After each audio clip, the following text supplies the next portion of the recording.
12th of December today, 2020. And the song that we just started with is Hillsong United, and the title is Wonder. We see the world in wonder. We are trying to see the world how God sees it. You know, we try to push away all the negativity, all the fear, all the trauma, and we say, Lord, we see the wonder that you see in this world today. So thank you so much for tuning in this Saturday. It's going to be an amazing one. This is Midday Talk with Luzuko here on Agape FM. Please make sure that you go and do the right thing by going to like and share our page on Facebook. It is Agape FM. And also, if you have a question that you'd like to ask our guest that is here with us, question, comment, a shout out that you'd like to make, you can contact us on our WhatsApp number, that is 081 0404 191 or 067 9944 546. If you are outside of South Africa, then the number will be +2767 9944 546. Who am I chatting with? Before I introduce the person, what is Midday Talk with Luzuko? Maybe you're asking yourself, what is this show all about? We try our best to invite people like yourself. People have stories to tell so that we can relate, so that we can be inspired, so that we can be challenged to do more with our lives. Every time we hear someone that we can somehow relate with their stories, we find a way to challenge ourselves, to push ourselves, and make our lives better than what it is today. So who am I chatting with here on Midday Talk with Luzuko this Saturday? I am chatting to Dr. Jade Williams, who is a medical doctor in South African public sector, is also a transformational communicator, an artist, entrepreneur, and today he's the founder and CEO of KMBC Global. It is a media and communications company with the focus of discovering the story of people and their businesses, then sharing it in a way that resonates with the public. Welcome, Jade, on Agape FM. Thank you for having me. Awesome. As I am reading your story, I'm thinking of the parable in the Bible when Jesus gave 5 talents to the others and then gave 3 and then gave 1 to the other. You are the one who was given 5 because you're a medical doctor and then you're an entrepreneur. Now you're doing your business, which is KMBC, that you're doing. Can you agree with me that you were given 5? I would have to agree, yes. Isn't it? So I've been given 5 talents, and equally that means that I've been given 5 times as much responsibility as the 1 talent, isn't it? Because also it says that who much is given, much is required. Exactly. Awesome. Take the listeners back to 2015, when you were graduating University of Cape Town. How did you feel? Who are you calling? What's happening inside your head during that period? So, graduation was quite... it was quite a momentous moment for me. I was at that point in time, I became the first doctor in the family. Actually, the first one to have a bachelor's degree. It was the culmination of not just my story and my struggle, but also everyone who came before me, my parents and their parents before them. You know, I believe that I stand on the shoulders of all who came before me, and my achievements are their achievements. True. Yeah. So, I can say that was a kind of watershed moment. You know, transition from being a scholar to being a practice to being in practice, and then a transition from being a student to being a teacher and a student. Okay. Yeah. Awesome. What surprised you most about yourself in that 7-year, I don't know the number of years that you did. What surprised you the most when you are now looking back to be like, is that Jade that was able to do that? Yeah. There's so much growth that happened during that time. It's hard to pinpoint just one thing, but if I had to choose one thing that really stood out for me, it was my the way that I learned to communicate with people. Right, from early on, from my childhood, I was very much a loner, very much to myself. Didn't want to interact with people. Thinking back, I think I was probably somewhere on on the autistic spectrum. Though Yeah. I was that much to myself, my space, and going into the field of medicine, I was forced to confront that in order to find out what's going on with someone. In order to diagnose, I need to get their story. I need to get into their space. I need to allow them into my space. And over the course of time, I found that it started to become natural. So that must be the biggest thing that surprised me. Wow. And also, do not forget that if you have a question that you'd like to ask Dr. Jade, here the WhatsApp number is 067 9944 546, 067 9944 546, or 081 081 9944 191, 081 9944 199. What inspired you to pursue medicine? So about 2 weeks ago, so I've been getting into this thing of trying to find out what my story is, trying to get a grasp of how I was raised and the things that I experienced. So I've been talking to my parents a lot about this, and about 2 weeks ago, we sat down and we had a chat, and they told me about a time when I was in creche, when I was in pre-primary, and I must have been 4 or 5, and they distinctly remember that we used to have plays, and I was insistent on playing the role of a doctor. And at that age, I don't think I understood what a doctor was, but I was insistent that I wanted to be the doctor. Yes. And then I remember later on, I was in grade two, and we had a career day at school. And I remember that, going out and getting the gear to dress up for this career day, and the only thing that spoke to me in the shop, I remember it was Crazy Store. We went there, and I got this little blue plastic stethoscope and white coat, and all of that. Even to this day, I have a blue stethoscope. Strangest thing. So I think it started quite young, and this thing just stayed with me. Later on, I kind of forgot it, and all through high school, I actually was pursuing other ideas in my mind. It didn't happen again until grade 11, when I was applying for university, that I looked at the application, and the only thing that spoke to me was MBCHB, Bachelor of Medicine, Bachelor of Surgery, and in that moment, I think it was something like God taking me back to where I was. Full circle. Yes. Yes. So that's kind of how it happened, and then all the time I wasn't quite sure that medicine was right, but I grew into it. Wow. Also, this question is not scripted, so forgive me. What is most difficult about being Jade? What's most difficult Dr. Jade, about being me?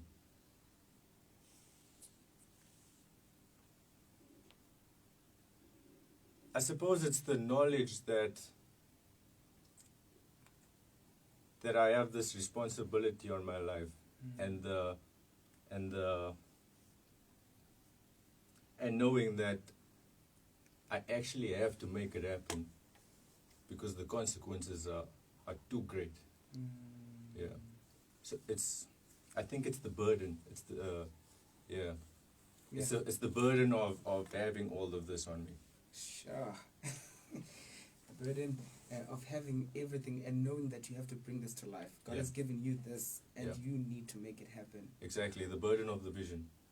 Oh, wow, amazing. And also, you mentioned your parents. You had to go back to them and have conversations with them about your childhood, because you're trying to put your story together. Exactly.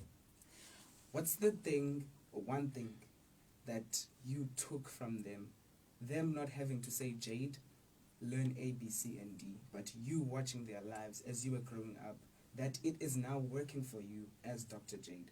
Okay. So, both my parents were teachers all through life. My dad's retired now, but So I've been surrounded with education my whole life, and that in itself set me up to value learning, to value education. And on the other side of that, my parents are to me a clear reflection of the way that God can work in someone's life. So when I came to that point where I said, look, okay, I'm gonna go your way. I'm gonna go your way, God, right? It was easy for me because I had seen how it had affected my parents' lives, and to this day that I see that. Yeah. You see it in them and in your life as well. Exactly. Awesome. And also, you are a doctor and you are a Christian, a child of God. Yes.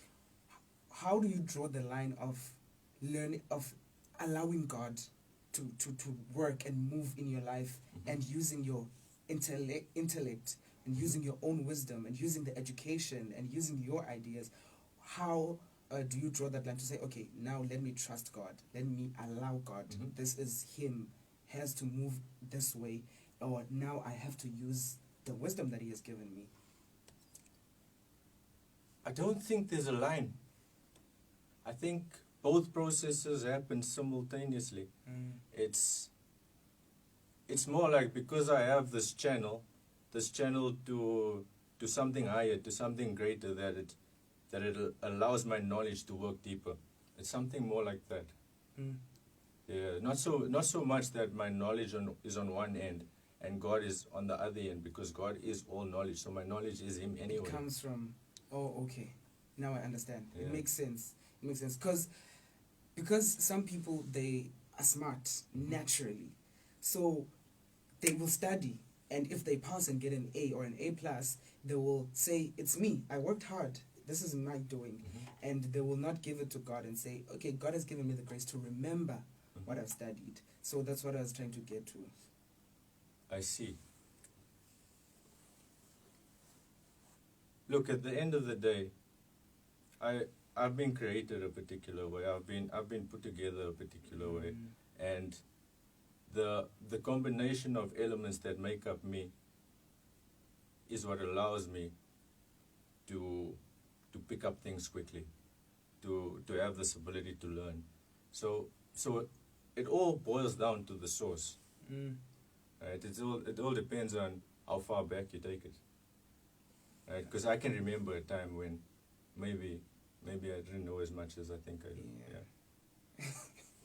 All right. What is your greatest inspiration in public and motivational speaking? What is my greatest inspiration? So, I think, or I believe that speaking is, I think it's the natural progression of what I do. I believe that part of my responsibility is to share this, to share what I know, to share what I've experienced, to share what I've been through and what I've learned, and the way that things that have worked for me, things that haven't worked for me. I think it's my responsibility to share that with the world and hopefully produce value in the lives of others. That's part of the burden, isn't it? The part of the burden of having all of these things is showing others how to do it, because I don't believe that I am unique in that way. I believe that anyone can achieve. In fact, I believe that everyone is destined to achieve greatness. Yeah. Whatever that may look like to them. To them, yes. Yeah. Awesome. And also, what do you wish people can see about you, or get to know about you when they meet you for the first time? Sometimes they miss it out, and you like, hey, you didn't know that I'm quite funny. You didn't know that I enjoy this type of music. Is there anything that people normally miss about Dr. Jade that you're like, people when they first get to know me, they think I'm quite a serious person, and I suppose I am to an extent, but at the same time, I'm very foolish. I'm I'm extremely silly. Okay. I'm probably the weirdest person I know. Yeah, so I think it'll be good for people to know that. Maybe it would mean that interacting with me is less intimidating. Yeah, so I think I would love people to be able to get a glimpse of that part of me. Yeah. Yeah. And also, if we can look at the past 10 years of your life, if you choose a soundtrack for your 10 years, what song would you choose? Yeah, that's a difficult question. That's such a difficult question.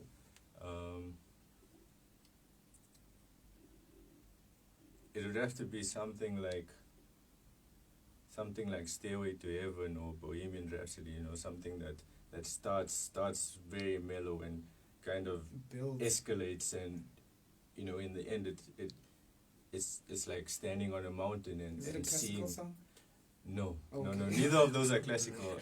The one is Queen, and the other one is Led Zeppelin. So, yeah. Okay. Yeah. I will check those songs out. I don't think we have.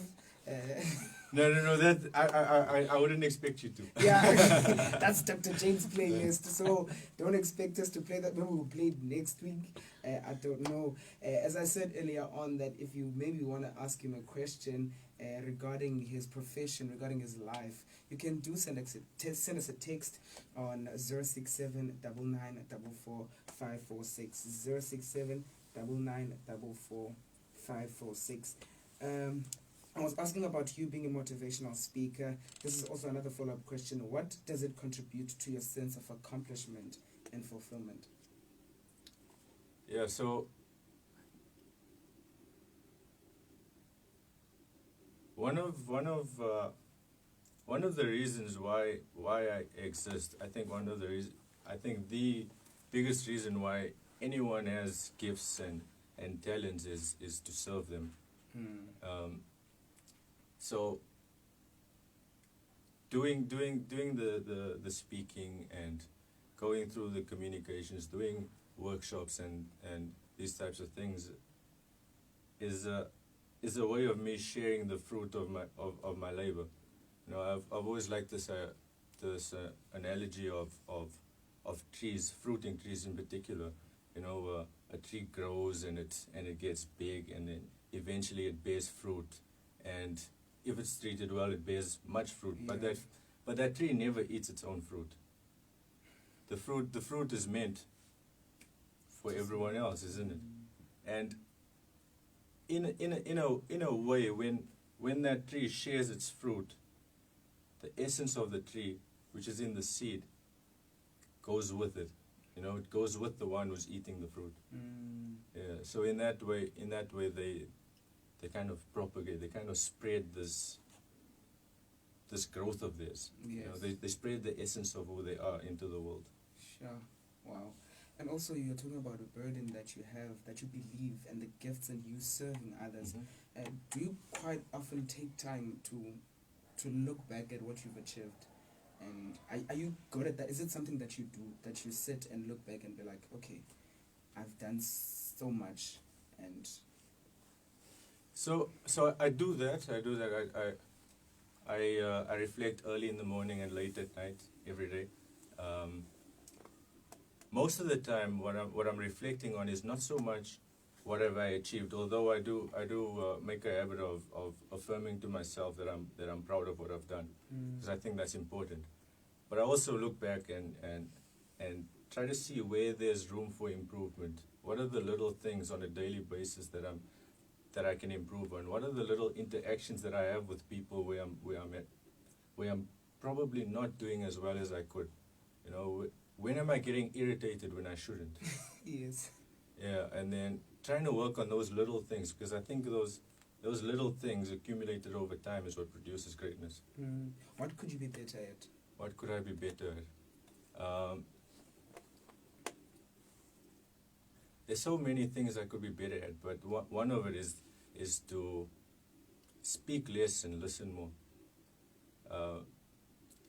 Being a speaker, I have this tendency of being the one to dominate the conversation.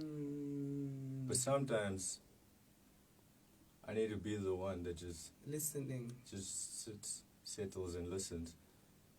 Because in a interaction, for me, the success of an interaction is determined by what I can get, whether I get something out of it. Out of it, yes. Even if it's one thing, that's enough. Yeah. Right? And whether our interaction makes the whole better, whether it makes the relationship better. Not so much whether I win or you win, or I lose or you lose, but whether the relationship wins.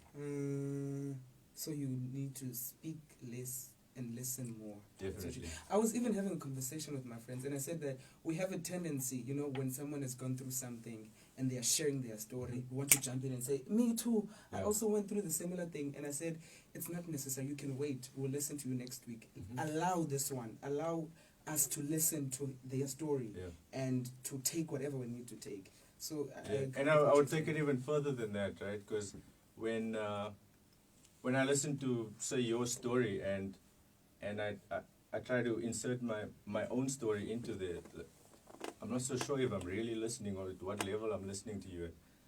So the kind of listening I'm talking about is a deep empathic kind of listening, where I try to embody your position, where I try to see the world through your eyes in what you're sharing with me. Okay. Right? So I walk away with a deeper understanding of who you are. Now I get you. Now I really get you. Can that be associated with compassion? I think compassion is necessary to achieve that. Okay. Yeah. All right. Well, let us also jump to your business that you're doing. You're an entrepreneur. Yes. You are the founder and CEO of KMBC. What does KMBC stand for? So the letters are Kingdom Media Broadcasting Communications, and what that's about is the kingdom, because we believe that all people have a sovereign identity. At the heart of us, there's a king, there's a queen, and the way that sovereign identity expresses itself is in the kingdom that was set apart for us, in that area that we were born to dominate. In Genesis, God gave the earth to Adam and his descendants and said, "Here, dominate the earth," right? And that kingdom, my kingdom is not the same as your kingdom, right? Your kingdom might be your household with your family. Your kingdom might be the industry of being a hand surgeon. Your kingdom might be radio, and not just radio, but the particular niche that you do, right? That for me, that is what your kingdom is, right? And we believe that the way to discover that is to really dig into what your story is, to go back to what it is that makes you who you are. Who were you before everyone told you who you were, right? What were you created to be?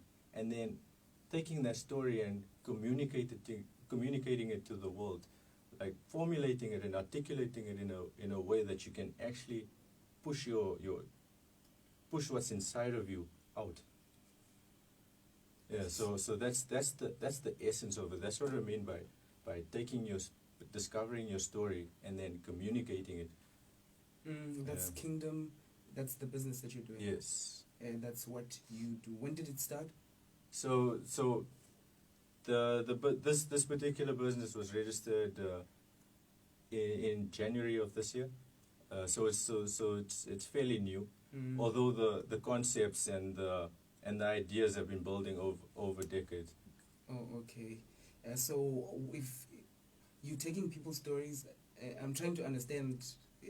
Please elaborate a little. You said you're taking people's stories and they share their stories, or you take the story, you share it.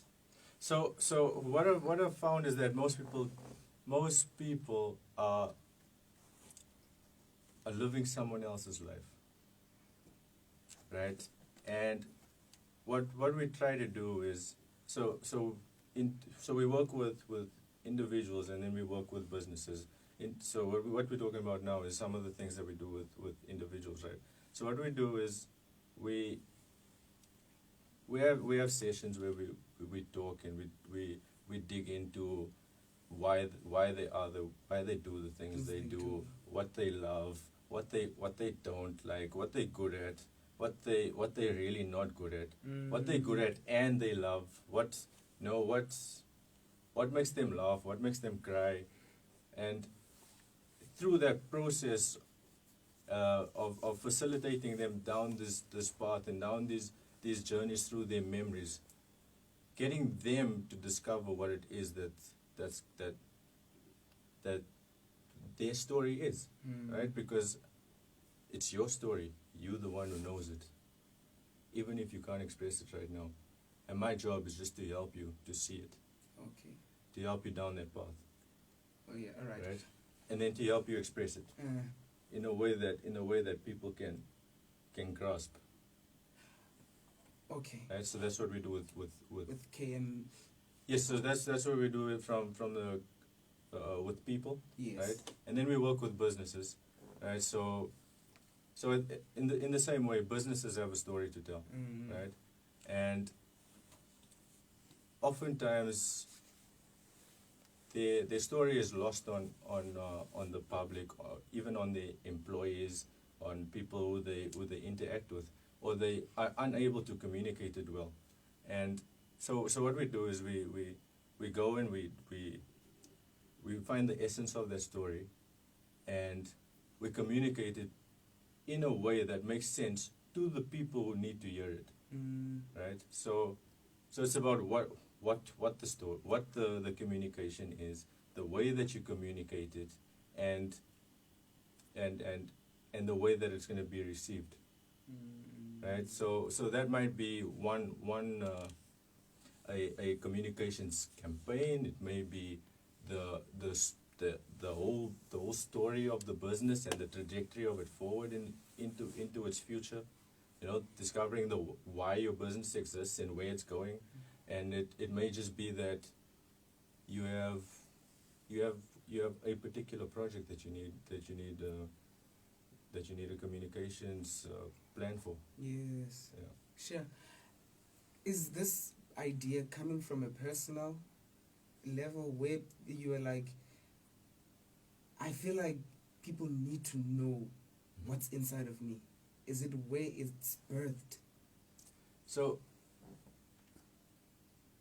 not so much that people need to know what's inside of me, but I need to know what's inside of me, yourself, and then I need to express it authentically.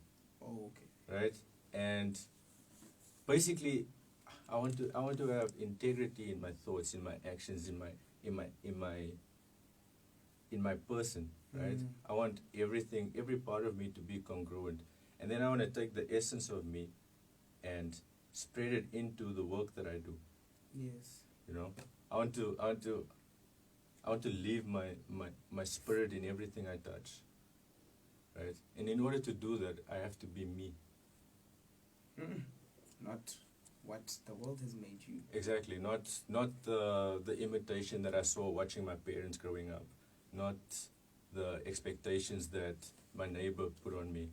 Not the stories that my teacher told me about how I can't do this or I can't do that. But who I was before all of that, and who I've always been. Yeah. I feel like this is a topic on its own, because we go to places, we even go to church, and we go there, we are taught things, and we take in everything, and then we forget that, no, this is not Luzukwa. This is not how I prefer things done. Yeah. This is not, you see. So, yes, it needs another day of its own to be dissected. Because there are a lot of people that are struggling and hating on themselves, frustrated with themselves, because they feel like they are taking on other people and suffocating themselves. Exactly. Sure. And also, I asked you earlier on what the soundtrack of your song would be. Now I want to know, if you were to write a book, what would be the title? The title.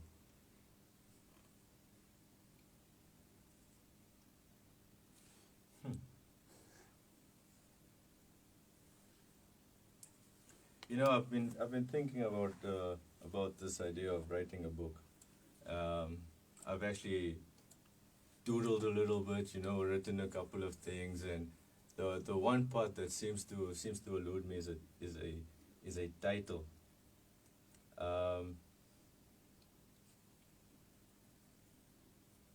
So yes, I suppose it would be something like the journey forward to the beginning. the journey forward to the beginning. Yeah. Sure. And also, one more question that I have for you: what's the one thing that you wish we must learn from you without you? Because there are things I asked you earlier on. There are things that you learned from your parents without them having to say, "Dr. Jade, sit down." They said Jade, not Dr. Jade. Yeah. Sit down, and then they spoke to you. Mhm. That you learned it from them while you were watching their lives. Yeah. So what's that thing that you want us to get from you without you having to tell us, but us watching you, your life, you walk, you talk, and everything that you do?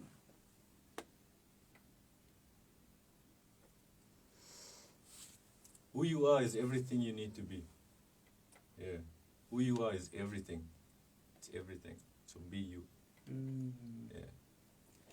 Be you. Be you. Be you. That's what you want us.